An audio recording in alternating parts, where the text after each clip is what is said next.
Howdy y'all, Fuzzy Biker here. Welcome to Throwback Thursday. Today we've got a 1970 BSA B44 Victor Special.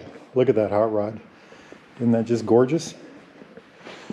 We're in the magic back room at Baxter Cycle, baxtercycle.com. Look at all these, this is a British motorcycle wonderland. If you like classic British bikes, this is the place to be. Anyway, check this hot rod out. Just a gorgeous, great shape. Well put together, pretty much all there. Hot rod, 441 Victor Special. Okay, so what is it? Well, it's a 441cc overhead valve, cams down here somewhere, single cylinder. It's got a Amal 30mm carburetor, concentric carburetor, 4-speed gearbox. The engine is supposed to produce about 28 horsepower. It's a wet clutch, multi-plate clutch. By the way, it's a dry sump engine. Here's the oil tank. Seat height on this hot rod is about 32 inches. That's 813 millimeters. Wheelbase, a nifty 53 inches. That's 1,346 millimeters. And here's a great number. Ground clearance.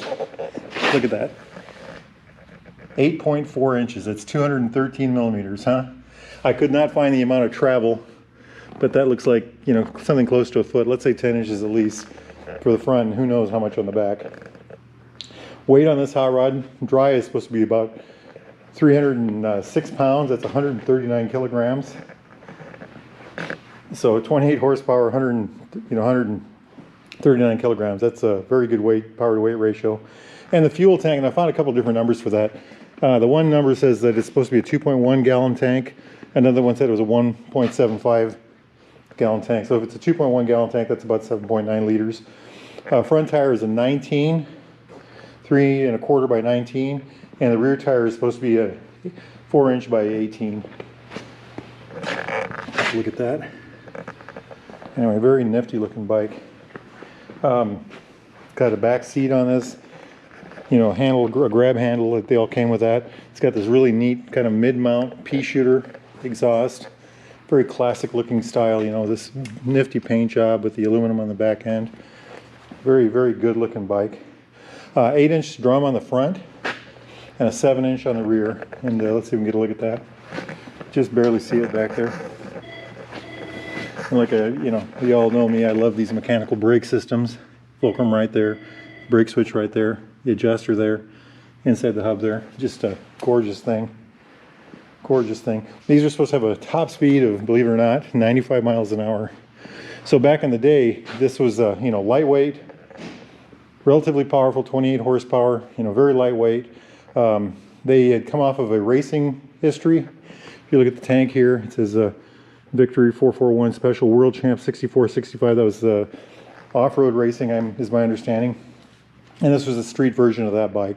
Looks like a dirt bike, but it's, you know, it's kind of an on-off kind of a thing, but really aimed at the on-the-road market. Very nifty, you know, very interesting looking bike. This was known for being hard to start and having very good brakes for its time. And, you know, with a very low weight, these drum brakes were probably pretty good. Okay, let's talk about the engine here. It's kind of a neat looking engine, you know, overhead valves, one exhaust, one intake, cam down here somewhere. Looks like they go up, you know, the push rods up through here. Points are probably under that cover. It's an air-cooled single, 4-speed gearbox. Here's a clutch lever right here, clutch run. Shifter on this side, 4-speed. You know, it's all built in. A very neat looking engine. Amal carburetor, 30mm with this would be your idle control, your fuel mixture right there. Here's a tickler right there. You know, air filter right there. Very nice, very well done. You know, horn right there. Just a neat looking thing. Kickstart only, of course. Folding foot peg. Let's get a look at the other side while we're at it. You know, very nice looking bike, I think. You know, just gorgeous. I suppose the primary is right underneath here, the clutch over there. Not sure what that is. But, you know, a good look at the brake system there. The front end, check that out. And like I said, already talked about, we've got this great big amount of suspension. Nice chrome metal fender that goes all the way back. You know, nice drum brake, good looking wheels, just a very good looking motorcycle. Coming back to here, you know, we've got the dry sump system, so we've got an oil tank, the pea shooter muffler, and then of course this suspension on the back, and of course again, metal fender. Isn't that just gorgeous?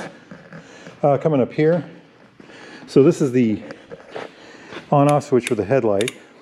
That's like a day running light, and then that's the actual on light, and then that's your high-lows over here. So you leave that off.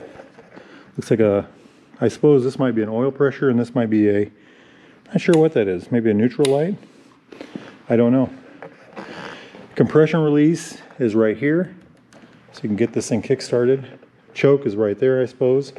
There's your speedo with a odometer and mileage keeper. Mechanical, of course. Smith gauges, very nice. Made in UK. Isn't that just a gorgeous little bike? Very pretty. Ha! Look at the ignition. Right there. Anyway, just a really nifty looking thing. So while we're taking a look at this, we can't go anywhere without looking at this. This is kind of the same bike, but this is the 500 version. This is an MX model or off-road only model. Bigger front tire, knobbier tires, bigger sprocket on the back. This has these here, or let's go on this side. To adjust the chain, you use these adjusters here, which are up here on the front of the swing arm instead of the rear. Kind of an interesting design, I thought. I'd never really seen anything like that. But then I got to looking, and here's another bike with the same thing right here. Triumph, right there anyway, you can see it. So, you know, something they used back in the day. Isn't that just kind of a neat looking bike there too? I think this is a 500cc, slightly different engine. You have to look at them side by side to see the difference. Look at those aluminum foot pegs. Just a gorgeous looking machine. Gorgeous looking machine. I like it. I like it. Beautiful, huh? Now, we can't go anywhere without looking at this one over here. This is the same motorcycle, but it's not the same motorcycle. This is the factory race model. It's much smaller. It's got the same engine, the 441. It looks similar to the other one. No, it doesn't. There's a lot of difference. This is different up here. I'm not sure what year this is. This is a 67, so actually before the street legal versions. Look at the pipe here coming out. Just a whole different, and this one's signed, number 21, Jeff Smith. It must be, I don't recognize the name, maybe you all do. But just a beautiful little bike, isn't it? Gorgeous, gorgeous. Well, I hope you all enjoyed that. That's a good looking motorcycle. The 500 version over there, the race version over yonder. This very good looking version right here. If you're all interested in anything like this, get a hold of baxtercycle.com. Talk to Randy or Jeremy or Mark and they can help you out. Just a gorgeous looking machine, isn't it? Thanks for watching Throwback Thursday, and we'll see you all next week. Wahoo!